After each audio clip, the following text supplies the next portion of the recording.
किसी भी दवाई में आमतौर पर दवा एक सॉल्ट का इस्तेमाल किया जाता है और सॉल्ट को अलग अलग बीमारियों के लिए इस्तेमाल करके दवा बनाई जाती है।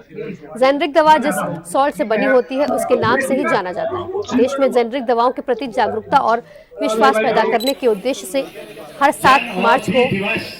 साल 7 मार्च को देश भर में जन औषधि दिवस मनाया जाता है। इस मौके पर दिल्ली में कई कार्यक्रम आयोजित किए जाते हैं, जिसमें अशोक विहार में दिल्ली की मुख्यमंत्री रेखा गुप्ता भी कार्यक्रम में पहुंची और उन्होंने कहा कि ये योजना प्रधानमंत्री जी के द्वारा शुरू की गई है और इसका लाभ जनता को उठाना चाहिए। इसके अलावा दिल्ली के आनंद विहार स्थित एक प्रधानमंत्री जन औषधि कार्यक्रम आयोजित हुआ, जिसमें केंद्रीय मंत्री हर्ष मल्होत्रा व उत्तराखंड से राज्यसभा सांसद नरेश बंसल, विधायक ओम प्रकाश शर्मा और निगम पार्षद मोनिका पंत सहित कई कार्यकर्ता व स्थानीय लोग मौजूद थे।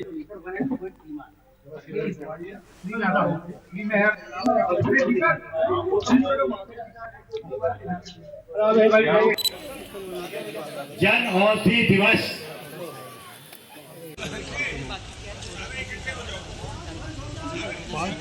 पहले तो मैं प्रधानमंत्री आदरणीय नरेंद्र मोदी जी का बहुत बहुत धन्यवाद करना चाहता हूं कि 2019 में जब उनके मन में ये बात आई कि हर जन के लिए 140 करोड़ जनता के लिए उन्होंने इस बात की चिंता की कि आज दवाइयों का खर्चा प्रत्येक परिवार का, चाहे अमीर हो चाहे गरीब हो, बहुत ज्यादा है। और विशेष तौर से जो सीनियर सिटीजन्स हैं उनका भी दवाइयों का खर्चा, क्योंकि कोई ना कोई बीमारी होती है तो दवाइयां रोज लेनी पड़ती हैं और एक साधारण या गरीब आदमी के लिए 5-7 हजार की दवाइयों का जो खर्चा है वो उसकी कमर तोड़ देता है। रिटायर्ड आदमी के लिए भी दिक्कत होती है। तो प्रधानमंत्री जी ने ये जो कॉन्सेप्ट और ये जो योजना जन औषधि केंद्र की पूरे देश भर में शुरू की, जिसकी आज 15,000 ये शॉप्स पूरे देश में है, दिल्ली में भी 350 के करीब हैं। इसमें मेडिसिन, क्वालिटी मेडिसिन जिनका केमिकल कंटेंट किसी भी ब्रांडेड मेडिसिन से 21 मिलेगा, बेटर मिलेगा, किसी भी तरह से कम नहीं मिलेगा, वो सब दवाइयां लगभग 50% से लेकर के 80% तक लेस और रिबेट में मिलती है। तो उसमें बहुत बड़ी सहायता किसी भी मरीज के लिए ये है, चाहे वो अमीर हो चाहे गरीब हो। और क्वालिटी मेडिसिन लगभग 70-80%, जो 80% मेडिसिन हैं उसका लेस 70-80% है। तो ये बहुत बड़ी एक सहायता प्रधानमंत्री जी के एक इनिशिएटिव ने पूरे देशवासियों को दी है। आज 2019 में आज के ही दिन 7 मार्च को ये योजना प्रारंभ हुई थी।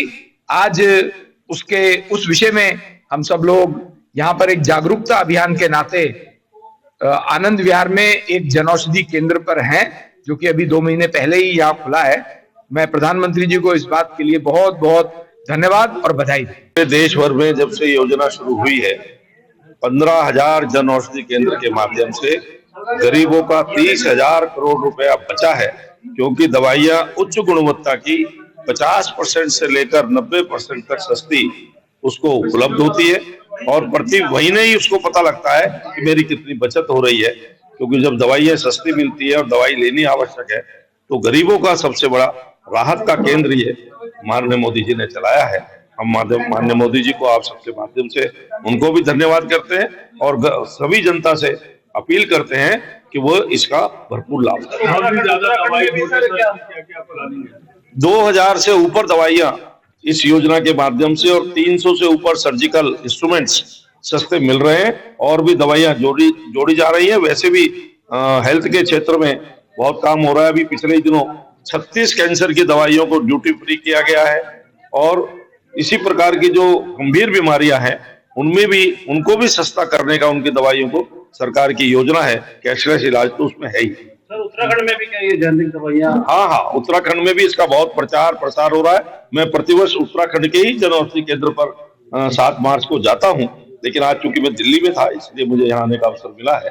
उत्तराखंड इसका भरपूर लाभ उठा। मैं आनंद विहार के इलाके में खड़ा हूँ और यहाँ पर जो है जन औषधि दिवस पर एक जब प्रधानमंत्री जन औषधि की दुकान खोली गई है, जिसका उद्घाटन करने के लिए विशेष रूप से राज्यसभा सांसद, केंद्रीय मंत्री पहुंचे हुए हैं। इसके अलावा स्थानीय विधायक है, पार्षद है और सबसे बड़ी बात है कि जिस तरीके से ये दुकानें लगातार देश में खुल रही हैं और उसकी जो डिमांड है बढ़ती चली जा रही है, सीधे तौर पर राज्यसभा सांसद से लेकर सभी मंत्रियों ने बोला है कि ये औषधि केंद्र इस तरीके के औषधि केंद्र है कि यहाँ पर हर दवाई सस्ते दामों पर लोगों को मिलती है। देखने वाली बात होगी कि किस प्रकार से ये आम लोगों को फायदा पहुंचाने में सहायक होती है। मैं परवेश शर्मा, न्यूज़ 10 दिल्ली।